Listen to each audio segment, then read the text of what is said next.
நீங்க இன்னும் வந்து இத்தனை நாட்கள் ஆகி நாங்க இந்த திட்டங்களை புதுதா செய்திருக்கிறோம், புதுசா நாங்க கொண்டு வந்த திட்டம் அப்படின்னு இது வரைக்கும் ஒரு திட்டம் கூட செய்யல. ஸ்டிக்கர் ஆட்சியோ சோஃபா ஆட்சியோ தான் வந்து இன்றைக்கு நம்ம தமிழ்நாட்டுல வந்து நடந்து வருகிறார்கள். ஆனா அதை ஒரு நாளும் அவர்கள் ஒப்புக்கொள்ளாமல் இன்றைக்கும் திமுக தான் காரணம், திமுக தான் எங்களை இந்த மாதிரி பண்றாங்க, திமுக தான் எங்களை அந்த மாதிரி பண்றாங்க. சரி, ஆட்சிக்கு வர்றதுக்கு முன்னாடி நீங்க இந்த மாதிரி எல்லாம் பேசுனீங்க, பொதுக்கூட்டத்துல பேசுனீங்க. அவங்க கட்சி தலைவரா இருக்கக்கூடியவர், இன்னைக்கு முதலமைச்சரா இருக்கக்கூடியவர், அவரே வந்து மேடையில பேசும்பொழுதெல்லாம் தீய சக்தி, அந்த சக்தி, இந்த சக்தின்றாரு. சரி, நீங்க வீட்டுல ஸ்கிரிப்ட் படிச்சுட்டு வரீங்க, படிச்சுட்டு வர ஸ்கிரிப்ட கார்ல டிராவல் பண்ணும்போது கூட ஒரு 5 வாட்டி படிச்சிருக்கலாம்ல, மறந்துருச்சு. ஒரு 2 நிமிஷம் பாக்குறாரு, பார்த்துட்டு சரி ஓகே திருப்பி எடுத்து பாப்போம் என்னது அப்படின்ட்டு. ஒரு முதலமைச்சர் அவர்கள் அவர் வெற்றி பெற்ற தொகுதியில நன்றி சொல்ல போனா அந்த இடத்துல பொதுமக்கள் அவர்களுக்கு வாக்களித்ததுக்காக நன்றி சொல்லிட்டு அந்த பொதுமக்களுக்கு என்ன திட்டங்களை செய்ய போறோம் அப்படின்றத எடுத்து வைக்கக்கூடியதான் ஒரு நல்ல தலைவரும் ஒரு நல்ல முதலமைச்சரும். இதே நம்முடைய திராவிட முன்னேற்ற கழகத்தின் தலைவர் அவர்கள் கொளத்தூர் தொகுதியில் போலிங் முடிஞ்ச எலெக்ஷன் டேட் ரிசல்ட் வந்த மறுநாளே வந்து கொளத்தூர் தொகுதியில வந்து நன்றி சொல்ல போனாங்க.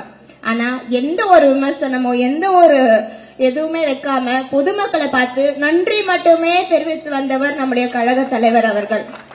அரசியல் நாகரிகமே என்ன என்று தெரியாமல், அரசியல் எப்படி செய்யணும் என்று தெரியாமல் இன்றைக்கு தமிழ்நாட்டில் உட்கார்ந்து சோசியல் மீடியால மட்டுமே அரசியல் செய்யக்கூடியவர்கள் தான் இந்த தற்கொலை கூட்டங்கள் என்று சொல்லலாம். இன்றைக்கு பாத்தீங்கன்னா விர்ச்சுவல் வாரியர்ஸ் அப்படின்னு சொல்றாங்க. அவரு முதலமைச்சர் அவர்கள் வந்து பேசும்போது சொல்றாங்க விர்ச்சுவல் வாரியர்ஸ் தான் எங்களுக்கு எல்லாமே அப்படின்னு சொல்லிட்டு. இந்த விர்ச்சுவல் வாரியர்ஸ் கிட்ட நான் கேக்குறேன், ஏன்பா விர்ச்சுவல் வாரியர்ஸ்களா உங்களுக்கு மண்டையில எதனா இருக்குதா? ஒரு கண்டென்ட் போடுறீங்க, போடுற கண்டென்ட் எது உண்மை எது பொய், எது போடணும் எது எல்லாம் கிடையாது. நாங்க விர்ச்சுவல் வாரியர்ஸ், நாங்க போடுவோம், என்னன்னா போடுவோம், எப்படின்னா போடுவோம். என்ன பண்றீங்க அப்போ? இந்த விர்ச்சுவல் வாரியர்ஸ் வச்சு தமிழகத்துல இது ஒன்னும் திரையில வர படம் கிடையாது. 3 ஹவர் வந்து பாத்துட்டு கை தட்டிட்டு வெளியில வந்து ரிவ்யூ பண்ணிட்டு படம் நல்லா இருந்தது, இவங்க நல்லா நடிச்சிருந்தாங்க, அவங்க நல்லா நடிச்சிருந்தாங்க. இது தமிழ்நாடு ஒவ்வொரு மக்களுடைய வாழ்வாதாரம், வாழ்க்கை, அதே போல இருக்கக்கூடிய முன்னேற்றங்கள். இதுல வந்து நீங்க விர்ச்சுவல் வாரியர்ஸ் சோசியல் மீடியால உட்காந்து என்ன பண்ணுவீங்க? இது வரைக்கும் அவங்க வெற்றி பெற்று ஒவ்வொரு தொகுதியில இருக்கக்கூடிய எம்எல்ஏக்கள் எத்தனை பேர் பொதுமக்களை பார்த்து அவங்க கோரிக்கைகள் என்னன்னு கேட்டிருப்பாங்க, என்ன திட்டங்கள் கொண்டு வந்திருப்பாங்க? இது வரைக்கும் அமைச்சர்கள் அவர்கள் வந்து துறை சார்ந்த ரீதியாக வந்து போய் வந்து ஆய்வு கூட்டங்கள் மேற்கொள்றாங்க, துறை சார்ந்து மீட்டிங் போடுறாங்க. அது தாண்டி நீங்க ஒரு கட்சி அமைப்பு சார்பா பொதுமக்களை எந்த இடத்துல பாத்திருக்கீங்க? பொதுமக்கள் கிட்ட எந்த இடத்துல பேசிருக்கீங்க? அவங்க கோரிக்கைகள் என்னன்னு கேட்டிருக்கீங்க? ஆட்சி அமைக்கிறதுக்கு முன்னாடி திமுக இந்த மாதிரி பண்ணிட்டாங்க, நாங்க அப்படி இருக்க மாட்டோம், நாங்க இந்த மாதிரி இருப்போம், நாங்க நேரடியா வந்து களத்தை பணியாற்றுவோம். எந்த இடத்துல நீங்க இது வரைக்கும் நீங்க களத்துல பணியாற்றி இந்த திட்டங்கள் வந்து ஒரு சின்ன ஒரு பம்ப் சொல்லுங்க, எங்களுக்கு வந்து இந்த இடத்துல பொதுமக்கள் வந்து பம்பு கேட்டாங்க, நாங்க வந்து துறை சார்பா வந்து இந்த இடத்துல பொதுமக்களுக்கு பம்பு போட்டு கொடுத்தோம் அப்படின்னு. அதுவே இன்னும் எதுவே பண்ணல.